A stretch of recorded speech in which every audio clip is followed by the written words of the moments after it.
L'apôtre parle de la promesse faite à Abraham dans Genèse 22, 18. Toutes les nations de la terre seront bénies en ta postérité. Tous ceux qui descendent d'Israël ne sont pas Israël. Romains 9, 6. Tous les enfants naturels d'Abraham ne sont pas Israël. Israël ne comprend que les enfants spirituels d'Abraham. Paul écrit, il n'est pas dit et aux postérités, comme il s'agissait de plusieurs, mais en tant qu'il s'agit d'une seule, et à ta postérité, c'est-à-dire à Christ. Galates 3, 16. Ce n'est pas aux nombreux enfants naturels d'Abraham, mais aux enfants spirituels, c'est-à-dire Christ et les compagnons de Christ. Ésaïe s'est écrit, il verra une postérité, il verra du travail de son âme, du fruit du travail de son âme. Ésaïe 53, 10, 11. Et cette Jérusalem est la postérité spirituelle d'Abraham, qui est Christ et ses enfants nés de nouveau. La lettre aux Galates nous enseigne que les autres ont disparu. Les autres enfants d'Abraham eux-mêmes sont maintenant mis de côté et Dieu ne reconnaît plus que ses enfants spirituels.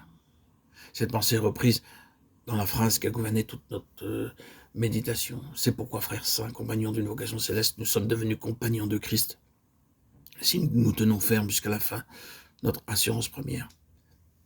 Hébreux 3, 1 et 14. L'Israël spirituel et céleste est appelé compagnon d'une vocation céleste. Et nous nous arrêtons sur cette vocation céleste. Quelle avait été dans ce monde l'intention de Dieu concernant le premier Israël? C'était qu'il apporte la lumière et la vie aux nations. C'était sa vocation divine, que les nations reçoivent la vie par sa lumière, qu'il soit le canal de la vie et de la lumière divine pour les nations de ce monde. Nous pourrions citer bien des passages dans l'Ancien Testament pour montrer cela, mais nous ne prendrons qu'une seule illustration.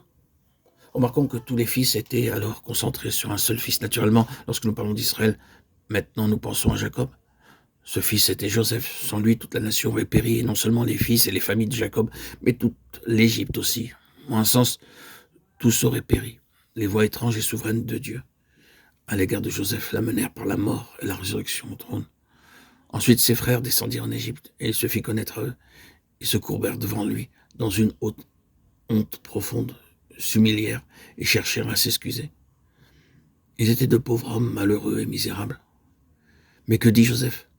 Ne vous affligez pas, n'ayez pas de regret de ce que vous m'avez vendu pour être conduit ici. Car c'est pour vous. Conservez la vie que Dieu m'a envoyée devant vous. Genèse 45, 5. La vie et la lumière ont été données non seulement à toutes les familles de Jacob, mais à l'Égypte, au monde, par Joseph. Il était le représentant de tous ses frères. Dieu avait fait cela de lui. Et il présente cette vérité que Dieu avait voulu pour tout l'ancien Israël, qu'il soit un ministre de vie et de lumière pour le monde tout entier. C'était la vocation d'Israël et ce qu'il devait être dans l'ancienne dispensation.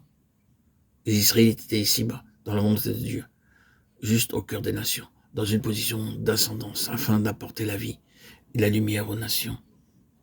La postérité d'Abraham était destinée à ce ministère, mais elle fut infidèle à Dieu, et au lieu d'accomplir sa vocation, elle l'a contredit. Ne nous arrêtons pas sur l'infidélité du peuple, c'est une histoire sombre et terrible.